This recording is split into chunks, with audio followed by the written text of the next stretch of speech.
Okay, Assalamu alaikum. My name is Kholah Yaruq Malik. I am the Dean of Academics and Internationalization at the Millennium Universal College. On behalf of CxO Global Forum, which is a community built platform, I welcome you all. And our topic today is learning platforms and was the teacher ready? So we're going to ask Mr. Hassan Raza here, who's with us, if the teacher was ready. And we were supposed to be joined by another colleague, but she's not joined in. So it's just going to be Hassan Raza and me. He's done his undergraduate from University of London, LSE, in politics and IR. He's an undergraduate in, he's got his LLB honors. He's an attorney at law. He's a faculty member. So representing all the faculty in Pakistan right now on the topic of learning platforms and was the teacher ready? Hassan, if you could just introduce yourself. Thank you very much, ma'am, for having me. My name is Hassan Raza, guys. I am basically by profession a lawyer. I also teach at University of London affiliate centers based in Islamabad. I've been teaching for the last 6 years. I've done some postgraduate certifications in learning. So it's been a while since I've been teaching. So I believe that I would be able to talk about the concerns that come from the faculty point of view or from the teacher's point of view, because of late we have talked a lot about students' perspective, but we've not heard a lot about teachers' perspective. So let's see what we have got over there. So yeah, so we were going to talk about learning platforms and Hassan. So we've seen that the world hit COVID and the universities, schools in particular. We're going to focus on higher education because we are both higher education professionals as to the different learning platforms that we use and was Pakistan ready for learning platforms? And for example, when we mention learning platforms, we usually understand platforms that are enhancing learning. For example, I've used Coursera, Udemy, edX, and Skillshare, and in my classrooms and for my own learning. But when we talk about digital transformation and the digital inclusion and the kind of platforms that even TMUC or places where I've worked have developed, my question has always been that we were always focused on how students have interacted or how students learning was enhanced, but we've never really focused, I feel, that missed out on how the teacher's done and how was the teacher ever ready for the change that took place. So we focused and it was very student-centered, everything that we did. So Hassan, were the teachers ready for the change that happened so quickly? And I'm going to talk about the traditional teacher. And obviously, you're one of the younger teachers that teach in the programs that you're teaching in. I would like you to comment on some of your senior faculty members around you. So were they ready? And be very candid, please. I think, ma'am, the answer to that question is no, because of a simple reason that none of us were ready for the pandemic to begin with. And that sort of shows that the teachers were also certainly not ready for such an abrupt change that took place right in the middle of the session. And that was something that impacted, I believe, the way in which teachers had been teaching for a very long period of time. I mean, if you look at it, I often say classroom is our, is our theater for that matter. So we are all performers, we're artists, and we go in classroom, and that is where we go on to perform. So we were sort of distanced from our theater for that matter, and we were asked to, create that classroom environment through digital platforms. Which was not easy for anybody. Were they good at technology or were they bad at technology is very secondary. I think the important part was to replicate that sort of environment that you have within the classroom in this digital setting out there. Despite the fact that I know technology a bit, I sort of struggled initially in dealing with students as to make sure that whether they were getting what I'm saying, because a lot of learning for that matter was dependent, I would say. Things have changed a bit. Was dependent upon, looking at whether the student, the way in which the expression of the student is, the way the students goes on to express themselves. At times they don't say something, but you get to know that they didn't really understand a concept. So you go on to repeat that. So I think, no teacher, nobody was as such ready. But some colleges out there, some universities out there certainly had an edge. For example, those of us who were in transnational education, we already deal with blended learning, in which we go on to have some online lectures, which are there on the virtual learning environment, which the students have access to. They were aware of it, they knew about it, but that was always secondary to what the lecturer used to deliver in the classroom. So that was the primary source of knowledge for most of the students. Did the teachers adapt? Yes, they did. So as far as the adaptation is concerned, I think most of them were very successful, and they were able to adapt to the changing realities as they went on. And they sort of, it was quite a learning for, I think, everybody involved in the whole process. And that is how I think, and in the future also, I believe we'll come to that later on, it would remain part of the way in which we go on to incorporate learning in our general society and overall aspects of it. So, for my audience, for example, the concept of synchronous teaching and asynchronous teaching. So, in the future, I do see that teachers will adapt. They've adapted, and hats off to them, because I did see school teachers and some traditional teachers finding it extremely difficult to, for example, I'd quote an incident here. I was with my niece the other day in Lahore, and I will not name the school, but the teacher was struggling with just simple basic things, like the lighting was so bad, the voice quality was really bad, and all she had to do was invest in maybe a headphone or a head speaker set. So basic, really simple things were challenging for traditional classrooms and for the traditional teachers. But for, I think, younger teachers, or maybe teachers who are proactive, or people who are technology friendly, it was easier. But more importantly, how about the engagement in the classroom? For example, now you didn't have face-to-face teaching. You're obviously never going to get back to complete face-to-face teaching. There will be blended learning and hybrid learning in whatever so many semantical names that we call them. Could you just comment on the engagement in the classroom now after COVID, and now you joined face to face? Are we going to ever adapt to blended learning, hybrid learning, or are we going to continue to increase technology in our learning? Because now that teachers are extremely adaptive, they understand technology a bit. Do you think the traditional teacher, I want you to comment on that. And then the other thing is that, do you think the engagement was higher or lower when you went online and when you were teaching? Just comment on those two, please.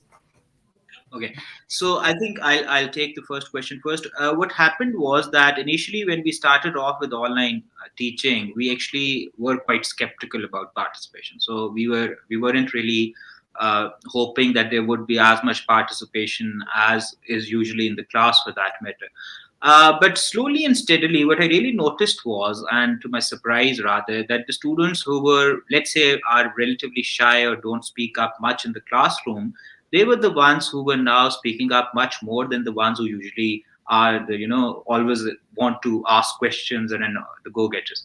So what happened was that the shy students sort of felt it much more convenient and easy to ask questions, because they knew that they have to virtually raise their hand, and the lecturer will get to know, and they just have to speak for 5 minutes, and then they will be go on mute. So that was an observation that I sort of made at that time. Initially, everybody was in this hype because they were getting back to learning and they wanted to learn. So the participation was there. We cannot go on to say that there wasn't active participation. There was active participation. But when it sort of became monotonous and we sort of got to know that this is going to stay for almost a year, that is when things became a bit more difficult from the teacher's perspective. Now we had to get them to engage in conversations.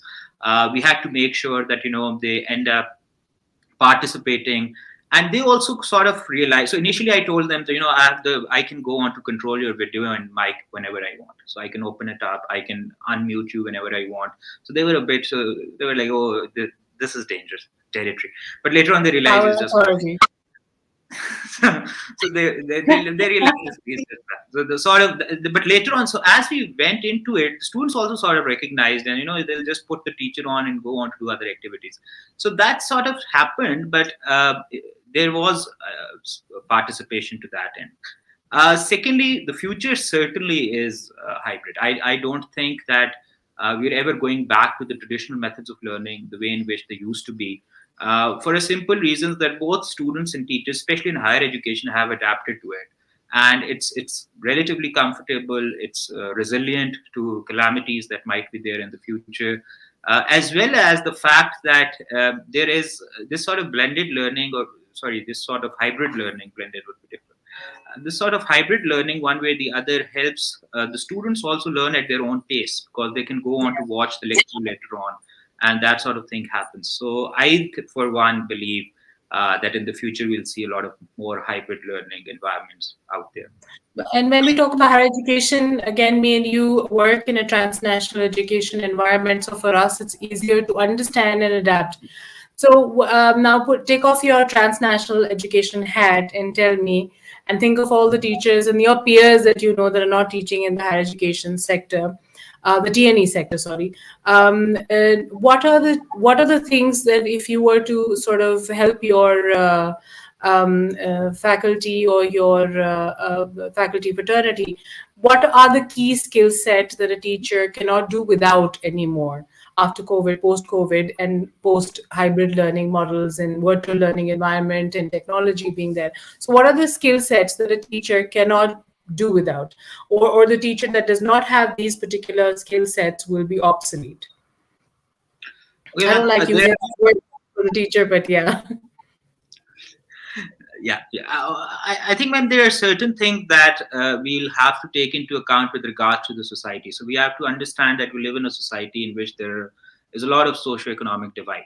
So a lot of students, for that matter, who are in public sector universities out there, they might not have access to broadband internet. They might not have access to as much technology as, let's say, kids who get into TNE have. So that's one thing that we need to keep in mind for the future. The other thing is that even the faculty over there has tried to adapt, but the challenges in certain ways are higher, in a sense, because of the fact that they were, one, not exposed to this before in a way in which some of us were. And the number two thing that we really felt over there was that these systems, in a way, that the learning management systems that these universities have had in place have been based upon traditional form of teaching since a very long period of time. So it's very difficult to get away from that status quo, for that matter. So it wasn't as successful, from whatever I have learned from my peers in most of the public universities or public sector universities, for a simple reason that, one, their students had issues with regards to internet connectivities, and we sort of realized that, and that is a realization that must be there for the future, and that is something for the government to look into, and the telecom sector. The second was that even while the teachers were trying their best, they at times could not communicate with the students at the same level, and they would now have to, one way or the other, I think, work on that, and that the only way to do it is by making sure that you sort of remain active as far as technology is concerned. And all those teachers that we believed have gotten old and will not adapt to it, they also made an attempt and they made an effort. So I think all the credit goes to them, that they managed, despite limited resources that were there, and despite remaining in a bureaucratic system, so as to speak.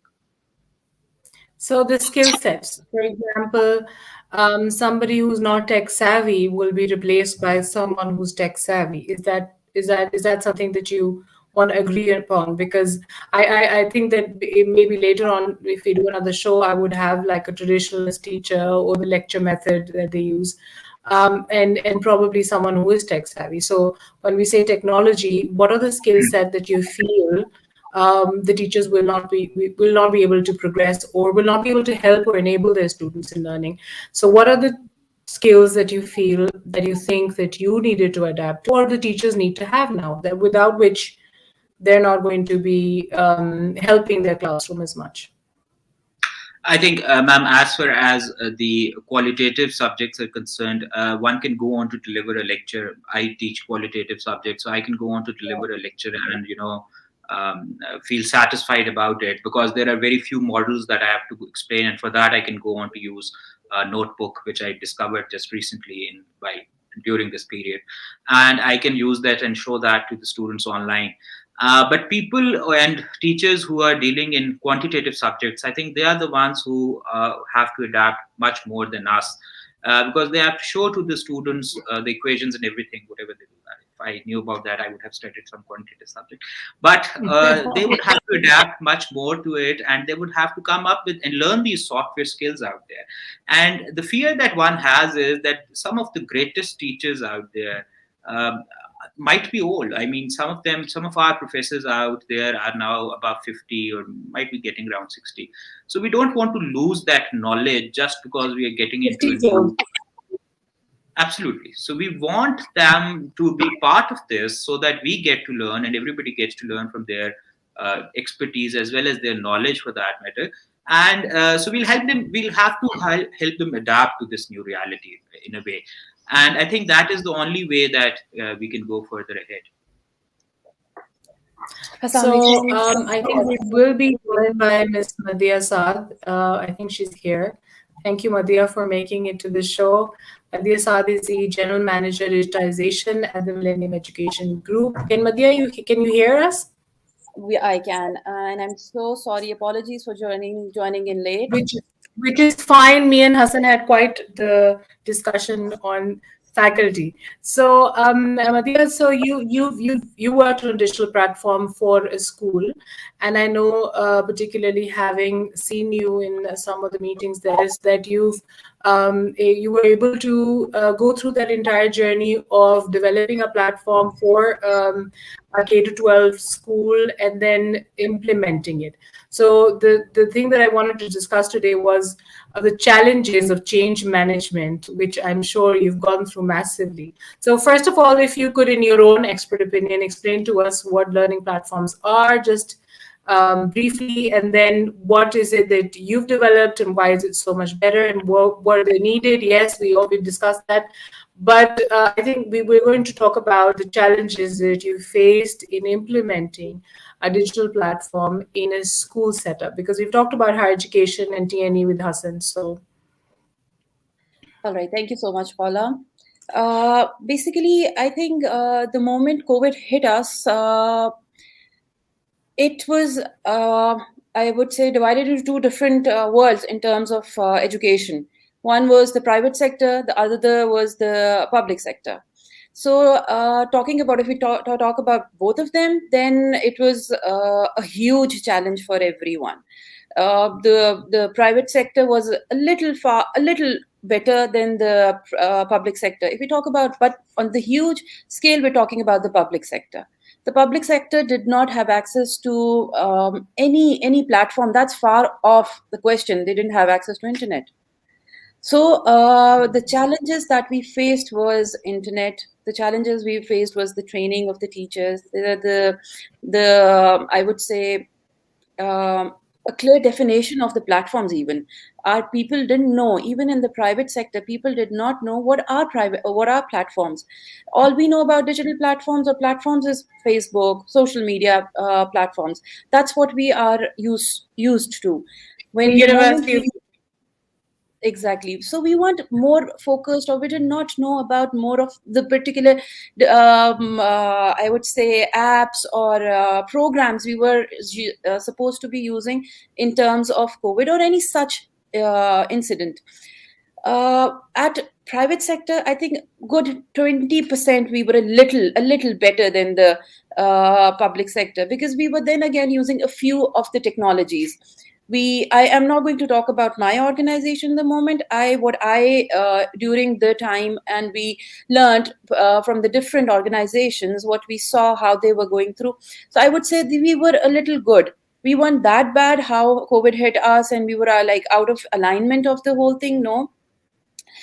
Then again, in the private sector, it was segregated. If I talk about your Urdu teacher or your English teacher or your Islamia teacher, they're not tech savvy people. Yes, we talk about ICT teachers, we talk about maths teacher, or the younger lot. They were more into technologies, into digital platforms. So it was a little easier to get hold of them. But then the other people, the old faculty who were used to paper and pen, who's still used to that. So So bringing them to the challenges, they were change averse. And so how did you overcome those challenges? Or have you not overcome those? Or it's just a process, it's we an did. ongoing process. No, if I talk about my organization, our Fruits Millennium, the edge was that we developed our own LMS before COVID hit us. Probably it was something we did before time, or it was a blessing from God, or what we did it before time. We were a year ahead of COVID. We had introduced our own learning management system, so all our staff was pretty tech savvy. They were online using the same platform. It was like they were putting down all the homework, the attendance, assessments, generating the report cards, all through that platform. During COVID, what we did was that instead of using any external application, besides Teams, what we did, we created another module in that app. We connected them through a connecting classrooms module. From there, what we did, that we created a classroom there. The teacher was there, the class was there, they were there doing their discussions, all the resource packs were shared, the links to the live classes were shared, all the assessments were linked, every assignment was linked, they were checked, they were given a feedback out there. So we were, I think, in terms of even in private sector, we were far off related to other organizations. But of course, there were challenges. Putting around my Urdu teacher to open up a classroom, create a classroom, have all the students there, connect them to Teams, make sure that they're connecting. There's not an external student there. So it was a challenge. Yeah, but I think COVID really helped us go through those 6 years in 6 months. So Yeah, I it think everybody helped. says that. Yeah, everybody says that. So it sort of fast forwarded everything for everyone. It did. Madiha, so I asked Hassan just now. I want to ask you this question because you're the right person. Looking after digitization, I know that it's a process, and with the TNE group that I work with, it's a process. Even with the younger faculty, so what are the skill set that a teacher cannot do without anymore? That they could have gotten away with before, but now cannot do without. So I'm talking schools in particular. Kholah, they need to come out of first of all, their comfort zone of the pen and paper. They need to understand that when they stopped calling and started using WhatsApp for messaging, it was high time. That was the need of the time. That was the demand. Now the demand is that they need to go on the technology. They need to use different apps. They need to use all those things to stay connected with their learners also. Now the learner, your audience, prefers to be connected. They are more user friendly. They're more happy. They're more connected with you through the app or through any technology based application. So they need, their audience, if they need to be connected with them, they need to come out of that comfort zone.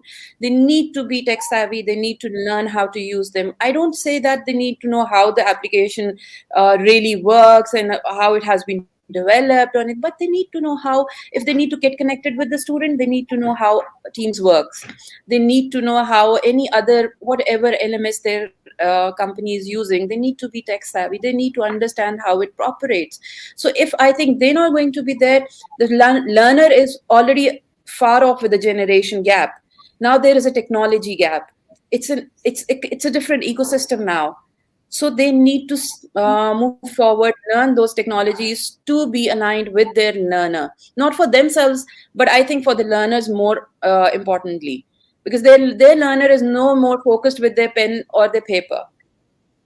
So let's say if there are teachers who are change averse, they didn't change with you, you've tried everything, and then you've obviously gone through the trainings. So were there changes that you made in your faculty or the team of faculty that you were working with that showed the rest of the faculty that this education group will continue working with or move forward with the faculty that's making those changes and is more change adaptive? Did you make those serious changes? Were they made? We didn't have to. I think the teacher understood that they have to use the technology. Move ahead with Because time. this is bread and butter too. So if they need the bread and butter, if they need the job, they need to move on with the times. They stopped using text messages to move towards WhatsApp. So they are, but I think where we go wrong is that we believe that they're going to be as fast in learning these applications the way we are or our kids are. No, that's a little unfair. Yes, they're going to take a little time. Just give them that time, that space to learn that. It's alien for them. Where for Yeah. good 20-25 years they've been using a pen and a paper and looking at the child face to face, learning their expressions, how the child grows and everything. Now you're asking them to do everything online through a screen. They can't understand what the kid is going through or what the learner is learning. So I think we need to give them space, and I think we did. That's why we were successful. Yeah, so what you're saying is that they have to come out of their comfort zone. They have to be tech savvy. This is the future.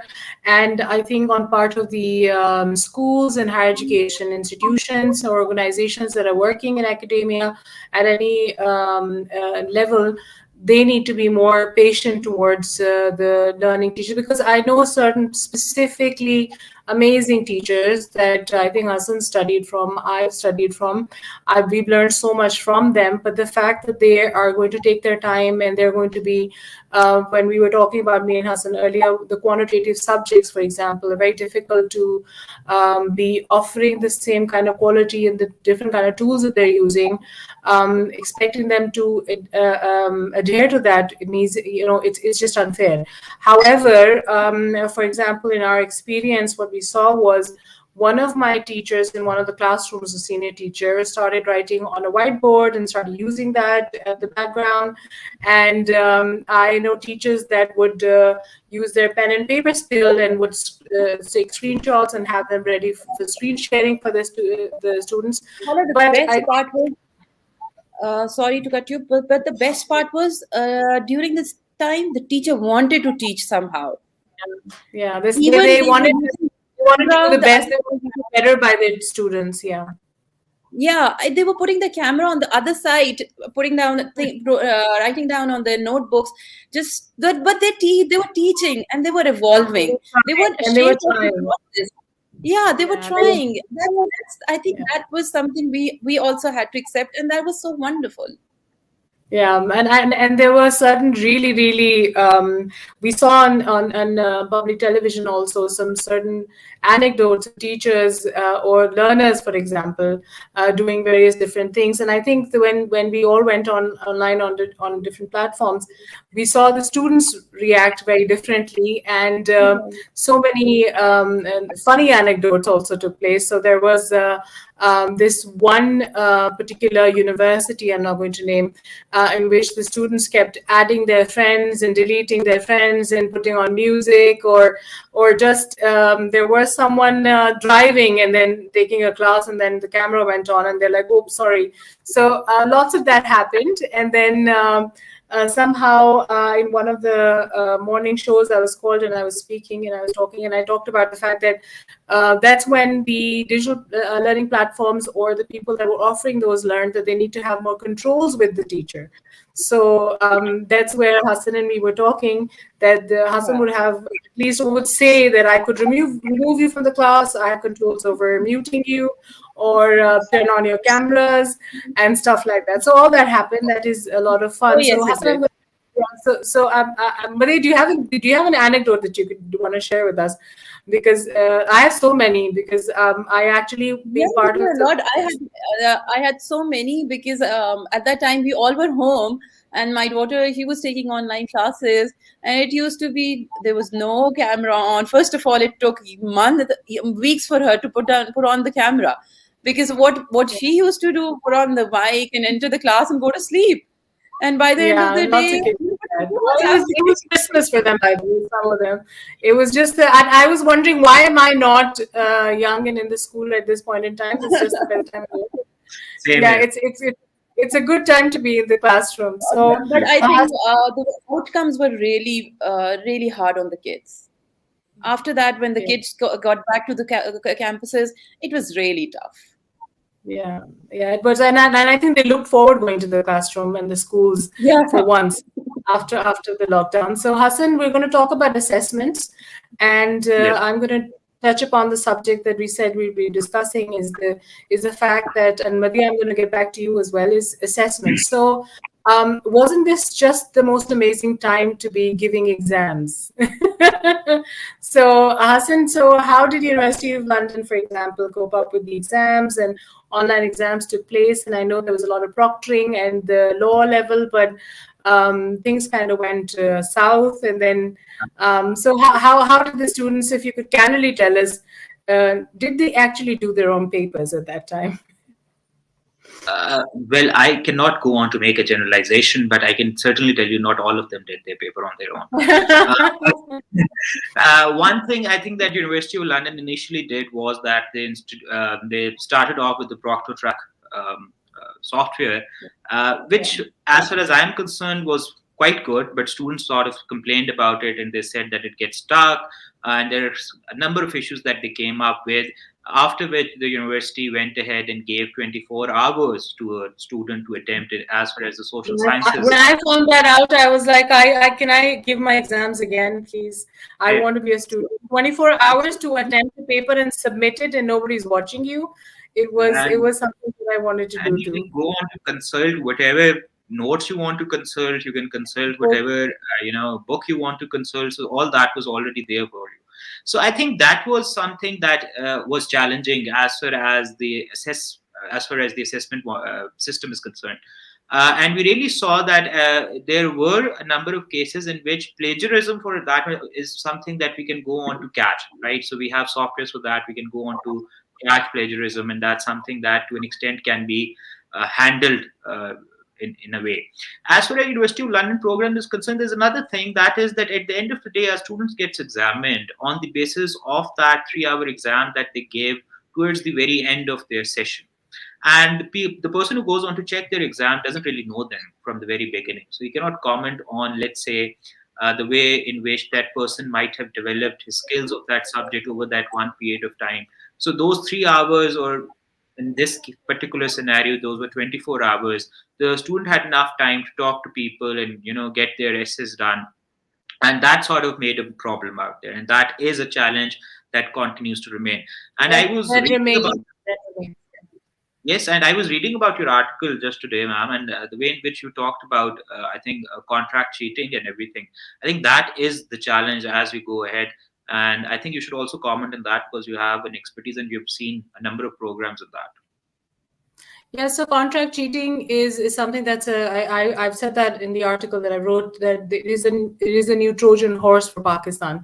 So again, we don't have the difference between summative assessment and formative assessment. So I feel that the teacher is the most important aspect to marking, and the marker in the institution, that in the TNE setup in the institution, because right now for most of the programs, the external is the marker that's marking the student.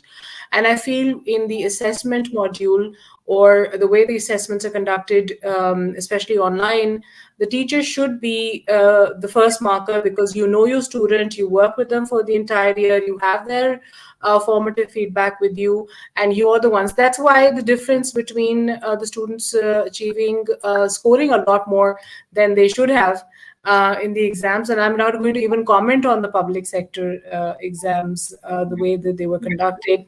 We don't want to go there today, but just for the discussion. So they gave a rise to contract cheating, gave a rise to questioning academic integrity and the assessments, how they're conducted.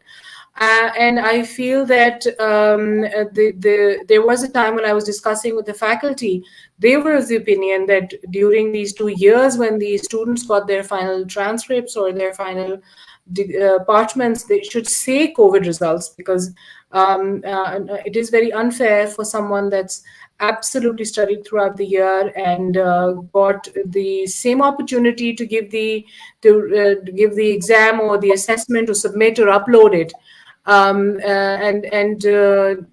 as opposed to the other person who did it unfairly. So it is unfair on the part of the learner, as well as the grades that you're getting, and specifically especially when it comes to teachers. So, for example, you wouldn't have any say in the final assessment that your students are giving and the grades that you're getting, and you would know which of your student should have or should not have gotten that grade. So I feel we need to change that a bit, and maybe in the future we will, and we should, and we can have that discussion with the partners that are offering transnational education.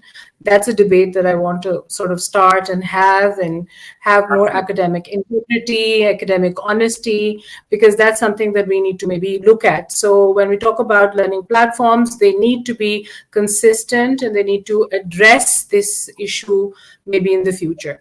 So, Hassan, so anything that you want to say probably in the end when it comes to assessments and how your students were fairly or unfairly assessed, or the grades that they got? Do you have any message for your learners for that matter? Yeah. I think as far as were they fairly assessed or not, I think that is for University of London to decide. That's something I would not like to get into. For me, all my students are equally important. Some of them performed really well. Some of them could have done much better.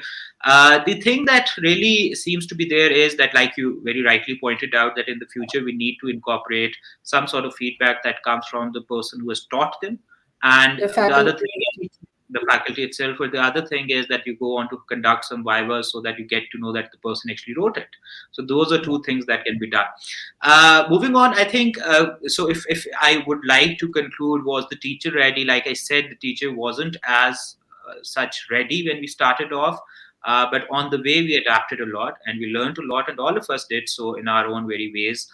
And now we are much more, we have that skill set, we have got those tools, we know how to use those tools to make it a good learning environment, make it an environment in which the learner gets to have maximum amount of knowledge, and at the same time from a source of comfort for that matter. So I think that's something that there was a lot of learning that we all have gone through in the last 1.5 years in which we went online and went through these. Okay, thank you. And Madiya, and would you like to say something in the end to the teacher, maybe your school teacher? Do you want to tell them that these are the kind of skills that they want to have, or something you want to say to your school teachers? Because, like I said, your teachers were ready. You're of the opinion that they'd made an effort. So, any message for your teachers? Or Yes, teachers in I general? think I have message for all three stakeholders. First is the teacher. Take it easy. We're there. We're there to support you. We know that it is a little difficult, but this is the future. You need to opt to it. Besides this, there won't be any bright future for you. Then, second is the child, the main audience we're all addressing. So tell them to take it easy also. They're learning. Your teacher is learning. They're not that good with their typing speed. They're not that good with technology. Stop adding your friends into the conversations. Stop doing wrong things. Then the parent. I think the most important people we forgot, the parent. It's not only the child in the school. The parent need to incorporate, need to cooperate, need to know what's happening. It's not, by the end of the day, we're not just, as a parent, we're not just fulfilling our I think duties by giving the fee. If we aren't, we are also parents, we're from the very same generation. If we're not that tech savvy, or we don't understand those things, let's give the teacher a little space too. So, and we also need to understand what's happening. How is the app or any other technology working? It's not just the child who gets up in the morning or any other time to get to take the class. We need to take interest in all these things. We need to be part of the triangle, I believe, the pyramid, the triangle of student, parent, and the teacher. That's how the learner will progress. That's how it will be a confidence building platform by the end of the day, where the parent is there, the teacher is there, and the student is there. Thank you so much. That's such a nice message, and I think all stakeholders need to understand each other's challenges, and more importantly, the learner. We need to speak in the learner's language. If we don't, for example, I've always been inclined towards, as a learner, to my English language teacher, because she would speak in the same language as I would, and she'd give me examples of the things that I liked. And for example, when I was a language teacher, every time I spoke in descriptive writing, I was teaching, but every time I mentioned that, could you describe how the Man U match went yesterday, and how did Fabregas did, or for example, any of the players, the students, or because I was teaching boys, they'd be more interested, and they'd actually, because I'd be speaking in their language, they'd actually write a better descriptive essays as opposed to writing about Wordsworth.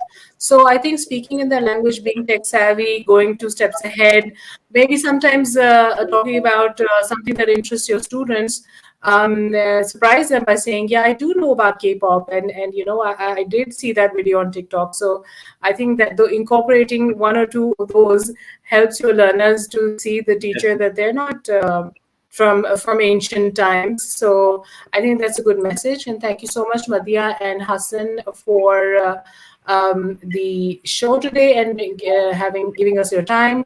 And I understand that it's a process, and technology will help us, or we'll help technology. So thank you so much.